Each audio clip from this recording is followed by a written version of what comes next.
स्वातंत्र्यवीर विनायक दामोदर सावरकर यांच्या चरित्रावर आधारित यज्ञ. लेखक भादखेर आणि शैलजा राजे. वाचक स्वर राहुल सराफ. राजा परशाचं किराणा मालाचं दुकान होतं.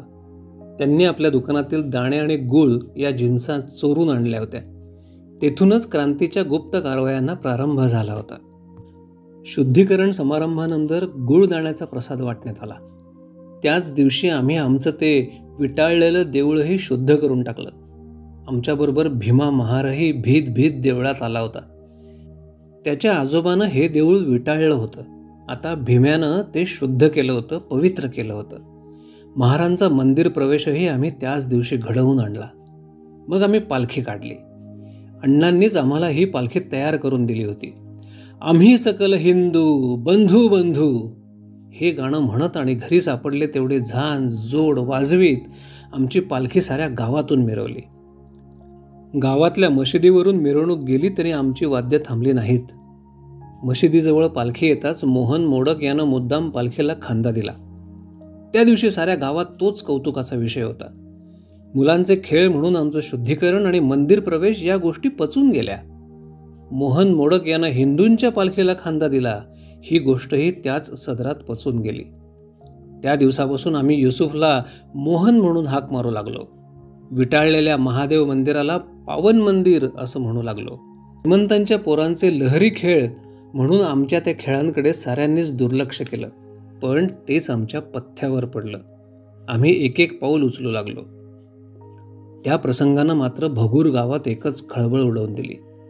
आमचं क्रांतिकारी सैन्य एके दिवशी गावातील मशिदीवरच चाल करून गेलं. पुणे मुंबईला हिंदू मुसलमानांचे दंगे ऐन रंगात आले होते. वर्तमानपत्रांमधून त्या दंग्यांच्या हकीकती आमच्यापर्यंत येऊन पोहोचत होत्या. हिंदू गप्प बसत होते आणि मुसलमान त्यांचा पाडाव करत होते. या बातम्या वाचून माझ्या अंगाची तर लाही लाही होऊन गेली. माझा संताप अनावर झाला.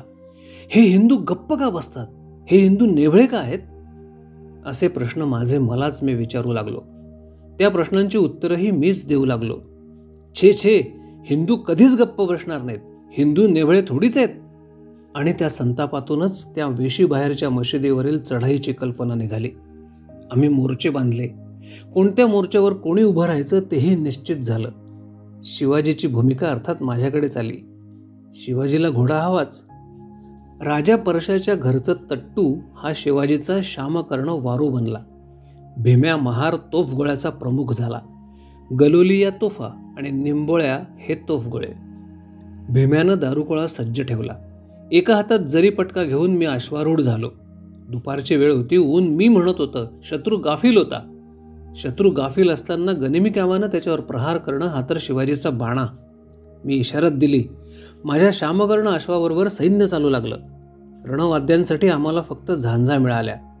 राजा परशाच्या घरी तमाशाचा फड होता, त्यामुळे त्यांच्या घरचा डफ मिळाला. झांजा कडाडल्या तेव्हा डफावर ठिकेची थाप पडली. सारं सैन्य शिवाजीसह मशिदीसमोर गोळा झालं. मशिदीसमोर वाद्य वाजवायची नसतात, नाही का? शत्रूचा हा जुलूम आम्हाला मान्य नव्हता. सैन्य मशिदीसमोर आल्यावर झांज अशी कडाडली आणि डफावर अशी थाप घुमली की जणू त्या नादानं गगन भेदून गेलं. आता मशिदीवर प्रत्यक्ष चढाई करण्याची वेळ आली. माहितगार म्हणून मशिदीच्या दाराशी युसुफ मोडक घाम पुसत उभा होता. पण त्याची आम्हाला धास्ती नव्हती. तो आता मोहन मोडक बनला होता आणि अर्जुनाचा अग्रदूत गोपाळकृष्ण झाला होता. काही वेळ रणवाद्य वाजवल्यानंतर हात उंचावून मी खूण केली. त्या सरशी एकदम हर हर महादेव अशी गर्जना उठली आणि शिवाजीचं सैन्य शत्रूवर तुटून पडलं. तोफखाना आग उकू लागला. शत्रू मित्र समजेना. नुसती भीड आणि हर हर महादेवच्या गर्जना. धुमश्चक्री ऐन रंगात आली आणि शिवाजीच्या सैन्यानं गडाचा म्हणजे मशिदीचा कब्जा घेतला. तसं पाहिलं तर ती मशीद आमच्या गळ्यात आली. कारण वेशी बाहेरच्या त्या ओसाड मशिदीत काळं कुत्रही नव्हतं. मशिदीत निंबोळ्यांचा नुसता खच पडला होता. बाकी मशिदीत फारसं काहीच नव्हतं. जे होतं त्याची आम्ही मोडतोड करून टाकले. आम्हाला भिवून शत्रू कदाचित पळून गेला असेल या कल्पनेनं मशिदीत कुठं भुयार आहे की काय याचा आम्ही कसून शोध घेतला. त्या मशिदीत राखायला काहीच नसल्यामुळे त्या ठिकाणी राखण ठेवण्याची काही गरजच नव्हती असं सर्वानुमते ठरलं. तशी राजाज्ञा निघाली. त्यावर मी स्वाक्षरी केली आणि विजयाच्या आरोळ्या ठोकीत आमचं सैन्य साऱ्या गावभर फिरलं. ओसाड रानातून गावात परत येताना मला एकदम एका गोष्टीचं स्मरण झालं. पुण्या मुंबईला दंगे करणाऱ्या मुसलमानांना विलायती सरकारची चेतावणी असते असं मी वर्तमानपत्रात वाचलं होतं. मशिदीवर विजय मिळवून परत येत असताना एका काटेरी फुलझाडाकडे बोट करीत भीम्या मला म्हणाला, तात्या, हे पाहिलंस का पिवळ्या फुलांचं झाड? या झाडाला विलायती म्हणतात. मग मी एकदम स्फुरण पाहून म्हणालो, मग बघतोस काय, झोडपून काढ की. याच विलायत्यांनी मुसलमानांना फूस दिली आहे. बघता बघता त्या झाडावर सपासप काठ्या बसू लागल्या. आमच्या दृष्टीपथातील सारी विलायती झाडं भुईसपाट झाली. एकाही झाडाची मान वर राहिली नाही. सारी विलायती आडवी पडली. अण्णा परगावी गेले होते, त्यामुळे घरातही आमचंच राज्य होतं. आम्हाला मिळालेला पहिला विजय साजरा करण्यासाठी साऱ्या शूर सैनिकांनी रात्री आमच्या घरी जमायचं ठरलं. स्वराज्याचं तोरण बांधून आम्ही आमच्या क्रांतिकार्याचा मुहूर्त केला होता. रात्री भीम्या महाराच्या पाठोपाठ युसुफ मोडक धापा टाकत आला आणि आल्याबरोबर आपल्या मुसलमानी मराठीत मला घाबऱ्या घाबऱ्या म्हणाला, अरे तात्या, बडी आफत आली. मी त्याच्याकडे प्रश्नार्थक मुद्रेनं बघितलं तेव्हा तो पुढे म्हणाला, अरे, आपला सारा किस्सा मामूला समजलाय. मामूलाच काय, आमच्या साऱ्या मोहल्ल्याला समजला. मामूला तर बडा गुस्सा आलाय. मला मनातून बरं वाटलं. आमचा पराक्रम बघायला मशिदीत कोणीच नव्हतं, त्यामुळे मी खट्टू होऊन गेलो होतो.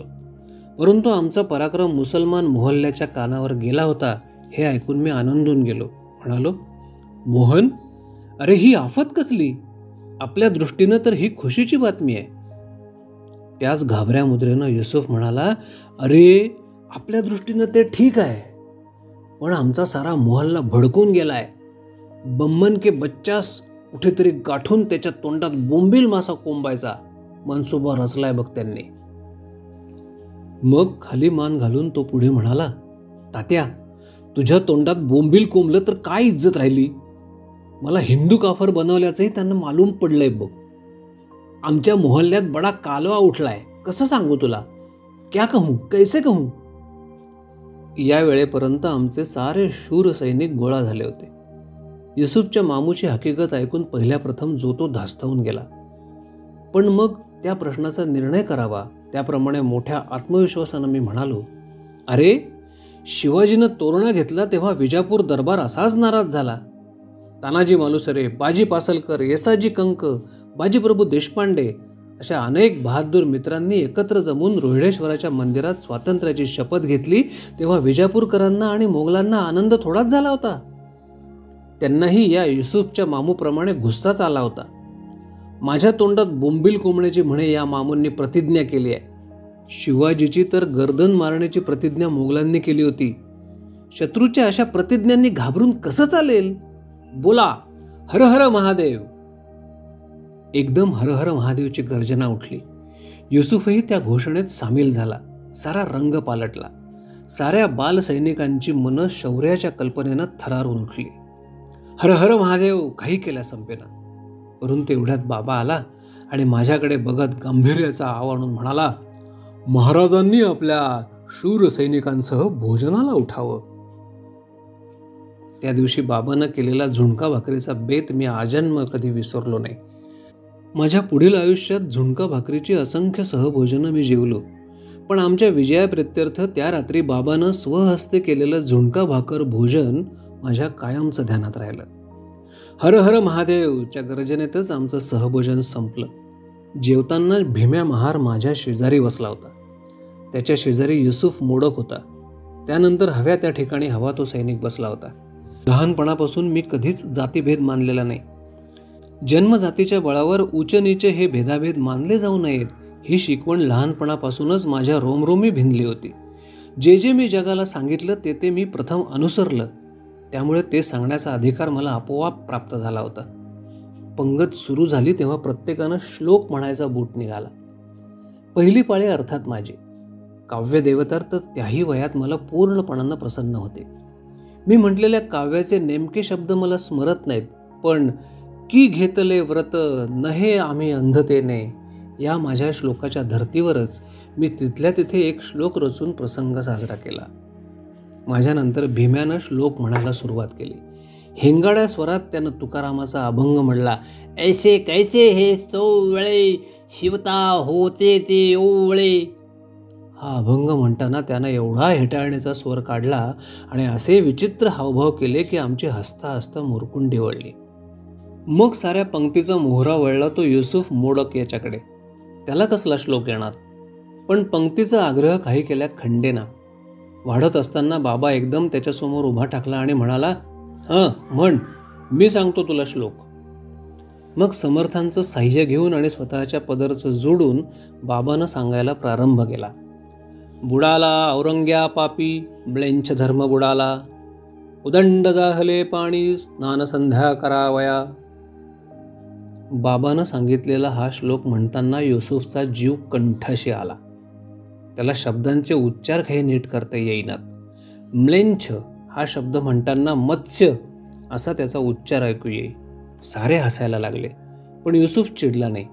त्याचा श्लोक संपल्यावर गोपाळ देसाई म्हणाला, अरे या युसुफला शेंडी लावा आणि याच्या गळ्यात जानवे घाला, त्याला स्नानसंध्या करायची दिसतीये.